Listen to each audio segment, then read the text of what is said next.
ठंडी राख में से एक चिंगारी पनपने का, अंधेरे से रोशनी उजागर होने का। जोड़ लो तलवार जो टूट गई थी।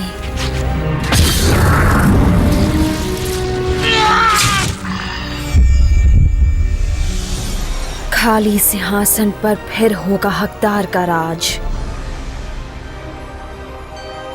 पैनी करो तलवार की धार पिताजी।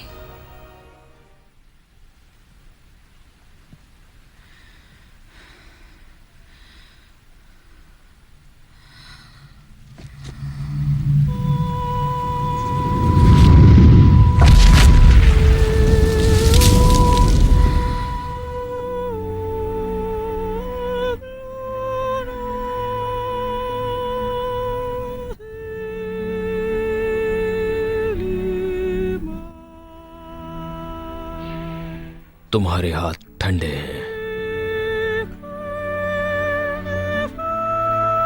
जिंदगी तुमसे दूर जा रही है। ये मैंने खुद चुना था पिताजी।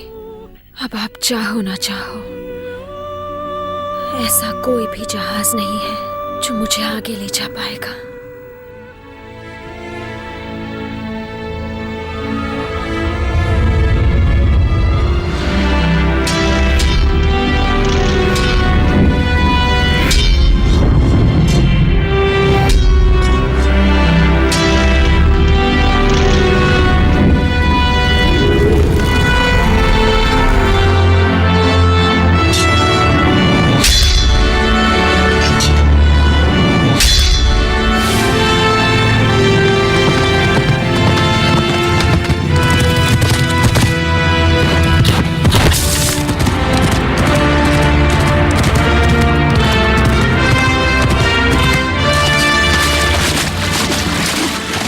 हम गोंडोर की सरहद में पहुंच चुके हैं।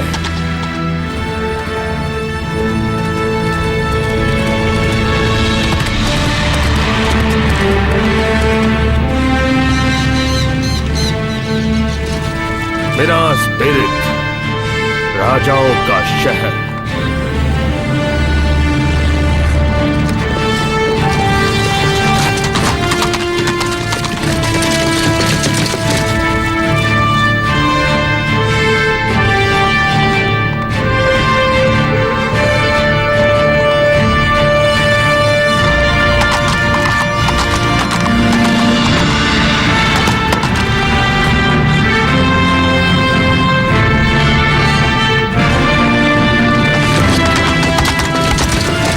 रास्ता छोड़ो।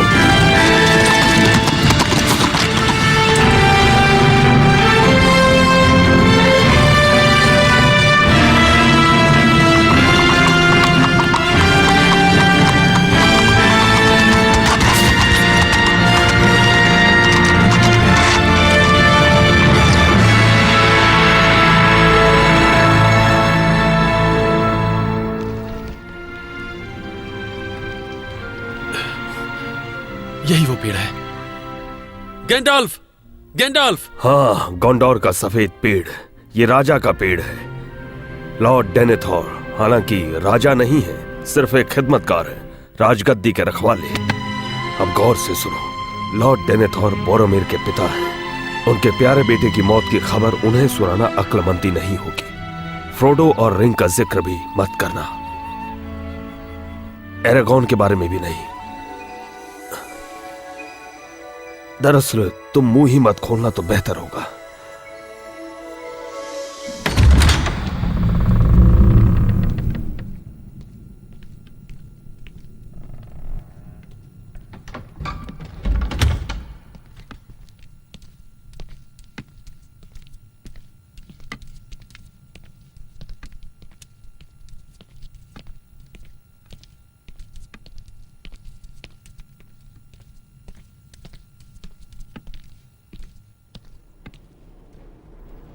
हेल डेनेथोर, एथिलियोन के बेटे, गोंडोर के जांबाज रखवाले।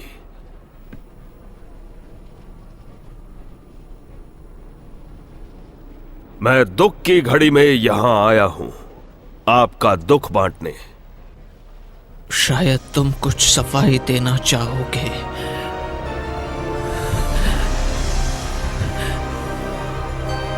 शायद ये बताओगे कि हमारे बेटे की मौत कैसे हुई।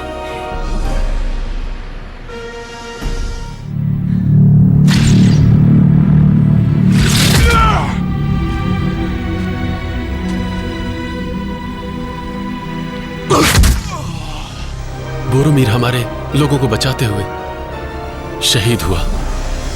कई दुश्मनों से वो हमारे लिए टकराया।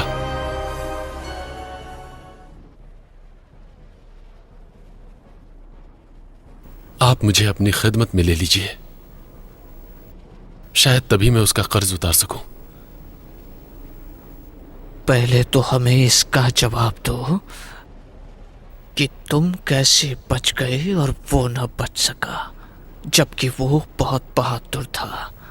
एक तीर किसी भी बहादुर की मौत बन सकता है। बोरोमीर को तो कई तीर लगे थे। उठ जाओ हुजूर, बोरोमीर का दुख तो जिंदगी भर रहेगा, पर अभी वक्त नहीं है। जंग होने वाली है, दुश्मन दरवाजे पर दस्तक दे रहा है। आप रखवाले हैं, शहर की हिफाजत का जिम्मा आप पर है। गोंडोर की सेना कहां है? अब भी आपके दोस्त हैं। आप इस जंग में अकेले नहीं हैं। रोहान के थियोडन को संदेश दीजिए, मशालों का संकेत दीजिए। खुद को बहुत अक्लमंद समझते हो ना, लेकिन तुम में बिल्कुल अक्ल नहीं है। तुम्हें क्या लगता है कि हमें कुछ दिखाई नहीं देता है? तुमसे ज्यादा हम जान चुके हैं। एक हाथ से तुम हमें इस्तेमाल करोगे मॉन्डोर के खिलाफ और कभी भी आग में धकेल दोगे। जानता हूं रोहान का राज किसके जिम्मे है। हाँ बिल्कुल, मुझ तक खबर पहुंच चुकी है एरागॉन की, जो एनाथॉन का बेटा है। लेकिन एक बात हमारी भी सुन लो, हम किसी के आगे भी घुटने नहीं टेकने वाले। जो कुछ सोचना होगा वो हम खुद सोचेंगे, समझे? राजा की वापसी को नकारने का हक आपको नहीं है, रखवाले। गोंडोर पर मेरा हुक्म चलता है, किसी और का नहीं।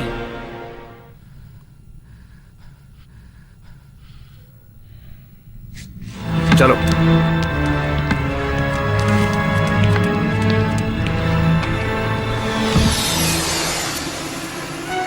न जाने क्यों ये समझ नहीं रहा, इसका दुख यहां कफन ना बन जाए।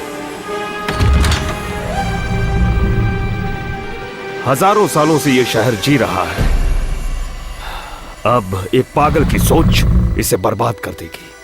और ये सफेद पेड़, राजा का ये पेड़ कभी नहीं खिल पाएगा। ये फिर भी हिफाजत क्यों कर रहे हैं? क्योंकि उन्हें अब भी उम्मीद नजर आती है, धुंधली सी उम्मीद कि शायद ये फिर जी उठेगा। यहां का राजा आएगा और शहर में पहले ही की तरह दोबारा खुशहाली छा जाएगी। पर यह पुराना शहर यूं ही खंडहर में तब्दील हो जाएगा, जहां राजाओं ने लोगों के घरों से ज्यादा बड़े और खूबसूरत गुंबद बनाए। अपने वारिस, अपने बेटों से बढ़कर मोहब्बत की, अपनी शानो शौकत, अपने नाम और इज्जत से। बिना वारिस के राजा अकेले तन्हा सोचते रहते भविष्य की। ऊंचे किले सवाल पूछते रहते सितारों से। और गोंडोर धीरे धीरे खत्म होता गया। राजा कुछ संभाल ना पाए, सफेद पेड़ मुरझा गया और गोंडोर का जिम्मा सौंप दिया गया छोटे आदमी को।